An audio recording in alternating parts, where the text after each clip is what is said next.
마태복음 22장. 예수께서는 다시 비유를 들어 말씀하셨다. 하늘나라는 어떤 왕이 자기 아들의 결혼잔치를 크게 베푼 일에 비할 수 있다. 많은 손님들을 초청한 왕은 잔치 준비가 끝나자 신하를 보내 시간이 다 되었음을 알리게 하였다. 그러나 모두 오기를 거절하였다. 그래서 왕은 다시 다른 신하들을 보내서 모든 준비가 끝나고 고기를 굽고 있으니 속히 오라고 전하게 하였다. 그러나 손님들은 그 초청을 대수롭지 않게 여기고 어떤 사람은 자기 밭으로 가고 어떤 사람은 자기 상점으로 가고 또 어떤 사람들은 왕의 신하들을 때리고 죽이기까지 하였다. 그러자 왕은 몹시 화가 나서 군대를 보내 그 살인자들을 잡아 죽이고 동네를 불살라 버렸다. 그러고 나서 신하들에게 말하였다. 결혼잔치는 준비되었는데 초청받은 사람들은 올 자격이 없는 자들이었다. 이제 길거리에 나가서 아무나 만나는 대로 잔치에 초대하여라. 신하들은 거리에 나가 좋은 사람이건 나쁜 사람이건 가리지 않고 만나는 대로 데려왔다. 잔치집은 손님으로 가득 찼다. 왕이 손님을 만나러 들어와 보니 한 사람이 자기에게 준비된 예복을 입지 않고 앉아있는 것이 눈에 띄었다. 그래서 왕이 이 사람아, 자네는 예복도 입지 않고 어떻게 여기 들어왔는가? 하고 물었으나 그는 대답을 못하였다. 왕은 시종들에게 명령하였다. 이자의 손발을 묶어 바깥 어두운 데로 내쫓아라. 거기서 가슴을 치며 통곡할 것이다. 이와 같이 부르심을 받은 사람은 많지만 택함을 받은 사람은 적다. 바리새파 사람들은 어떻게 하면 예수의 말씀에서 트집을 잡아 함정에 빠뜨릴 수 있을까 하고 모여서 궁리를 하였다. 그래서 자기네 제자들을 헤롯 당원들과 함께 예수께 보내어 이런 질문을 시켰다. 선생님, 우리는 선생님이 진실하시고 또 누가 두려워서 말을 못하거나 사람의 겉모양만 보고 판단하는 일이 없이 진리를 참되게 가르치시는 줄 알고 있습니다. 이제 우리에게 가르쳐 주십시오. 로마 정부에 세금을 바치는 것이 옳습니까? 옳지 않습니까? 예수께서는 그들의 간교한 생각을 아시고 큰 소리로 말씀하셨다. 이 위선자들아, 어찌하여 나를 시험하느냐? 세금으로 내는 돈을 내게 보여라. 그들이 데나리온 한 입을 가져다가 보여드리자 이 초상과 글자는 누구의 것이냐? 하고 예수께서 물으셨다. 가이사의 것입니다. 하고 그들이 대답하자 예수께서 말씀하셨다. 그러면 가이사의 것은 가이사에게, 하나님의 것은 하나님께 바쳐라. 그들은 이 말씀을 듣고 놀라 당황하면서 떠났다.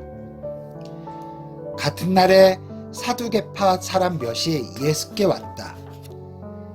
사두개파 사람들은 사람이 죽은 후에 부활하는 일은 있을 수 없다고 주장하는 사람들이었다. 그들이 예수께 물었다. 선생님, 모세는 만일 어떤 사람이 자녀가 없이 죽으면 그 동생이 그 형수와 결혼하여 죽은 사람의 재산을 상속할 아들을 낳아 주어야 한다고 하였습니다. 그런데 우리 이웃에 7형제가 살고 있었습니다. 그들 가운데 첫째가 결혼해 살다가 죽었는데 아들이 없었습니다. 그래서 이 형수는 둘째와 결혼하였습니다.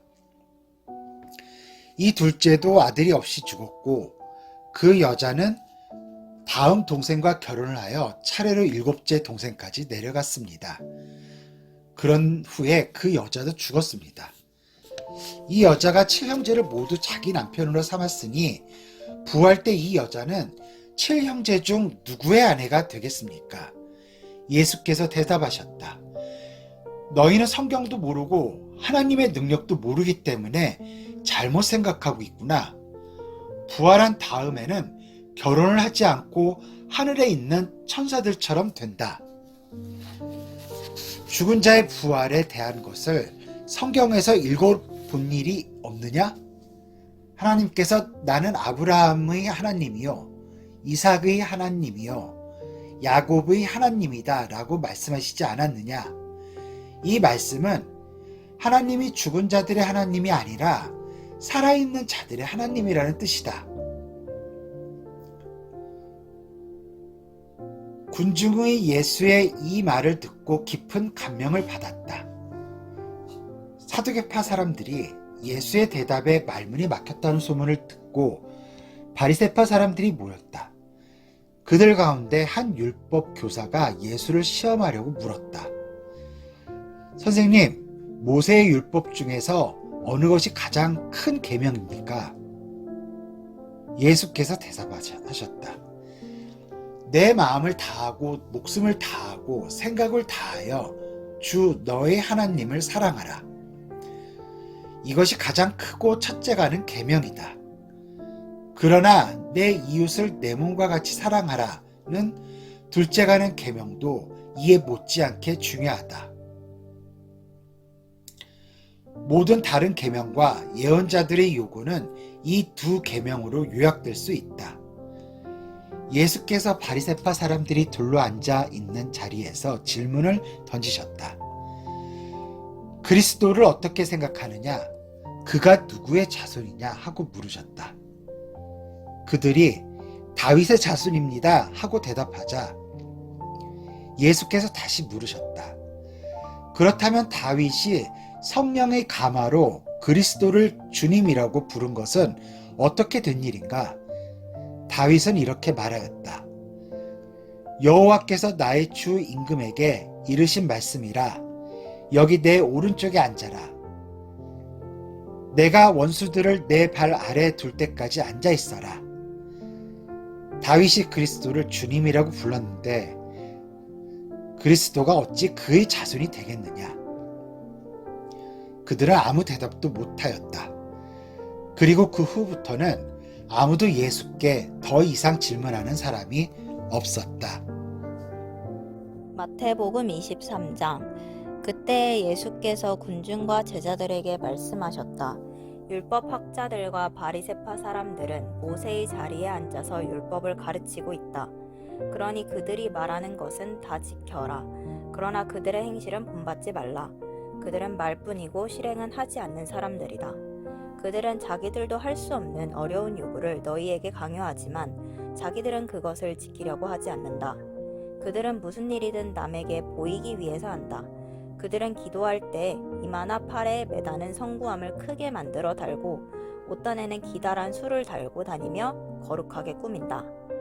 그리고 잔치에 가면 윗자리에만 앉으려고 하고 회당에서는 높은 자리만을 찾는다.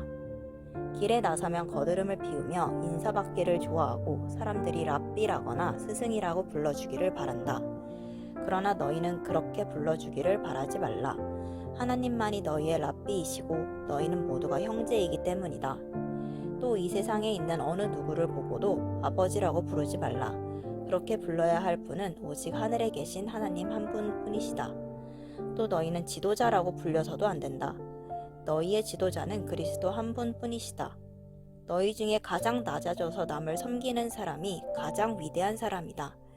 누구든지 자기를 높이는 사람은 낮아지고 자기를 낮추는 사람은 높임을 받게 될 것이다.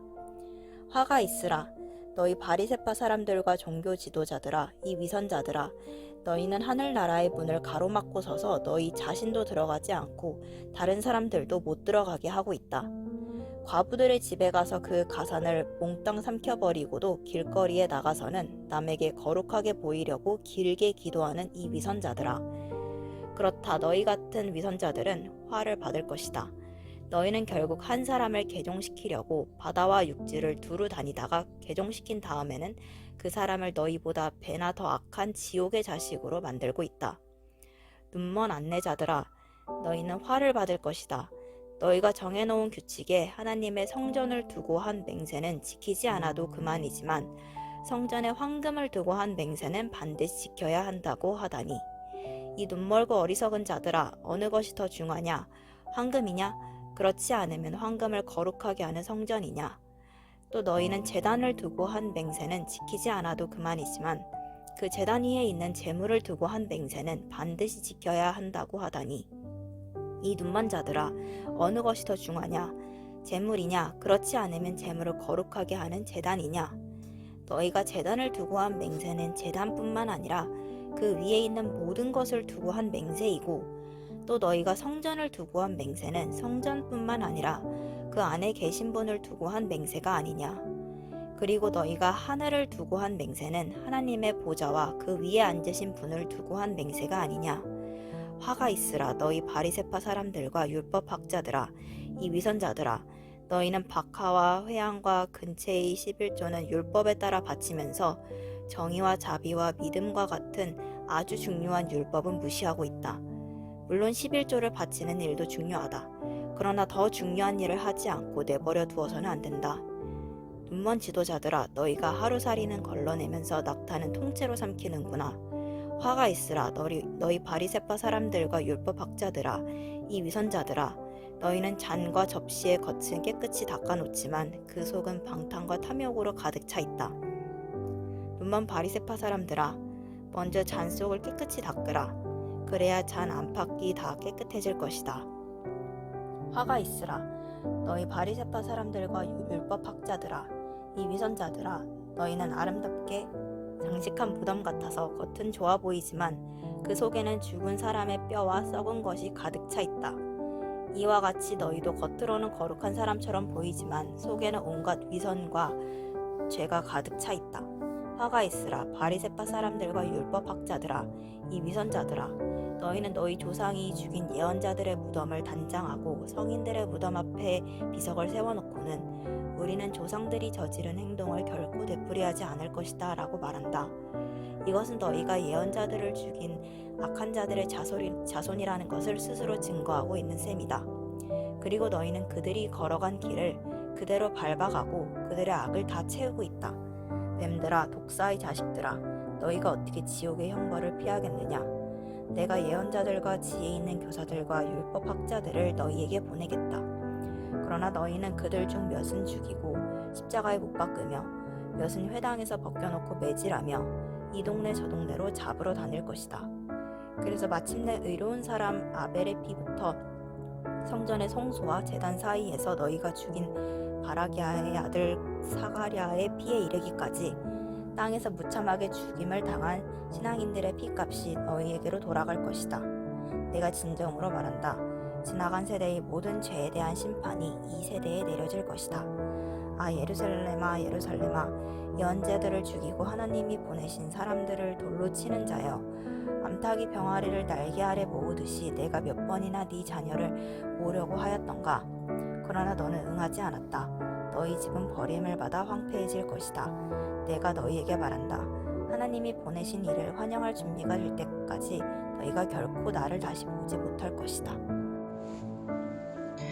마태복음 24장. 예수께서 성전을 떠나실 때 제자들이 곁에 와서 성전의 여러 건물을 구경하자고 말하였다. 그러자 예수께서 이렇게 말씀하셨다. 내가 진정으로 말한다. 이 모든 건물이 다 무너져 돌 하나도 제대로 얹혀있지 못할 것이다.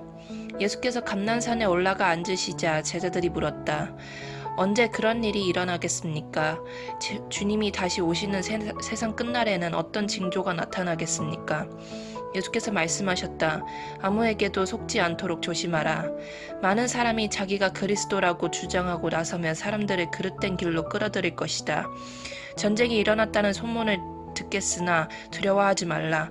그런 일이 반드시 있을 것이지만 그것으로 끝이 온 것은 아니다. 민족과 나라들이 들고 일어나 서로 칠 것이며 여러 곳에서 기근과 지진이 일어날 것이다. 그러나 이 모든 일은 다만 닥쳐올 재난의 시작일 뿐이다. 그때 너희는 내 사람이라는 이유로 고통과 죽임을 당할 것이며 온 세상이 너희를 미워할 것이다. 그리고 너희 가운데 많은 사람이 죄 가운데 다시 빠져들어가 서로 배반하고 미워할 것이다. 또한 거짓 예언자가 곳곳에서 나타나 많은 사람을 미혹하고 세상은 무법천지가 되며 사랑이 식어질 것이다. 그러나 끝까지 참는 사람은 구원을 받을 것이다. 하나님 나라의 기쁜 소식이 온 세상에 전파되어 모든 민족이 그것을 듣게 될 것이다. 그러고 나서야 끝이 올 것이다. 그러므로 예언자 다니엘이 말한 대로 흉측한 물건이 거룩한 곳에 선 것을 보거든 유대에 있는 사람들은 산으로 도망하라. 지붕 위에 있는 사람은 집 안에 있는 물건을 꺼내려고 내려오지 말고 밭에 있는 사람은 겉옷을 가지러 집으로 돌아가지 말라. 이런 때에 임신한 여자들과 갓난아기가 딸린 여자들은 불행하다. 겨울이나 안식일에 피난 가는 일이 없도록 기도하여라. 세상 처음부터 지금까지 없었고 앞으로도 다시 없을 고통을 겪게 될 것이기 때문이다. 그 기간이 단축되지 않는다면 아무도 구원받지 못할 것이다. 그러나 하나님께서 택하신 사람들을 위해 그 기간을 단축해 주실 것이다. 그때 만일 어떤 사람이 너희에게 이분이 그리스도다 또는 저분이 그리스도다 하고 말하더라도 그 말을 믿지 말라. 거짓 그리스도들과 거짓 예언자들이 나타나서 놀라운 이적들을 행하여 하나님께서 택하신 사람들까지도 속일 수만 있다면 속이려 할 것이다. 내가 경고해 둔다. 그러므로 만일 어떤 사람이 너희에게 그리스도가 광야에 계시다 또는 그가 이러저러 한 곳에 숨어 계신다 하고 하더라도 그 말을 믿지 말라. 번개가 동쪽에서 치면 서쪽까지 번쩍이듯이 인자도 그렇게 올 것이다. 시체가 있는 곳에는 독수리가 모여들기 마련이다. 이런 고통의 기간이 지나면 곧 태양은 어두워지고 달은 빛을 내지 못하며 별들은 하늘에서 떨어지고 하늘의 천체마저도 흔들릴 것이다. 그러면 드디어 인자가 온다는 징조가 하늘에 나타날 것이고 땅에서는 사방에서 사람들이 가슴을 치며 통곡할 것이다. 그때 이 세상의 모든 민족은 인자가 하늘에서 구름을 타고 권능과 큰 영광으로 오는 것을 보게 될 것이다. 그리고 나팔 소리가 크게 울려 퍼지는 가운데 인자가 보낸 천사들이 하늘 이 끝에서부터 저 끝까지 사방에서 그가 택한 사람들을 모을 것이다. 무화과 나무의 교훈을 배우라. 가지가 연해지고 잎이 돋으면 너희는 여름이 가까운 것을 안다. 이와 같이 너희도 이런 일이 시작되는 기미를 보거든 내가 문 앞에 가까이 온 것을 알라. 내가 분명히 말한다. 이 세대가 다 지나가기 전에 끝이 올 것이다. 하늘과 땅은 사라질지라도 내 말은 결코 사라지지 않을 것이다. 그러나 그 날과 그 시간은 아무도 모른다. 하늘의 천사도 모르고 아들도 모른다. 다만 아버지만 아신다. 인자가 올 때도 노아 때와 같이 될 것이다. 노아 때에 사람들은 노아가 방주 안에 들어갈 때까지 흥겨운 잔치를 벌이며 장가가고 시집하고 하였다. 사람들은 홍수가 나서 휩쓸려 갈 때까지도 무슨 일이 일어나고 있는지 아무것도 모르고 있었다. 내가 올 때도 그럴 것이다. 그때 두 사람이 밭에서 일을 하고 있어도 한 사람은 데려가고 한 사람은 버려둘 것이다. 두 여자가 함께 맷돌을 갈고 있어도 한 사람은 데려가고 한 사람은 버려둘 것이다. 그러나 준비하고 있으라. 너희 주인이 언제 올지 너희가 알지 못하리라. 만일 집주인이 밤에 도둑이 드는 시간을 알았다면 깨어있으면서 도둑을 지킬 것이다. 그러니 언제나 준비하고 있으라. 인자는 너희가 생각지도 않은 때에 예고도 없이 올 것이다. 슬기롭고 충성스러운 종은 과연 어떤 사람이겠느냐. 주인이 맡긴 집을 잘 관리하고 주인이 자녀들에게 때맞춰 양식을 나누어 주는 사람이 아니겠느냐. 그 주인이 돌아왔을 때 종이 맡은 일을 충실하게 하고 있는 것을 보게 된다면 그 종은 칭찬을 받을 것이다. 내가 진정으로 말한다.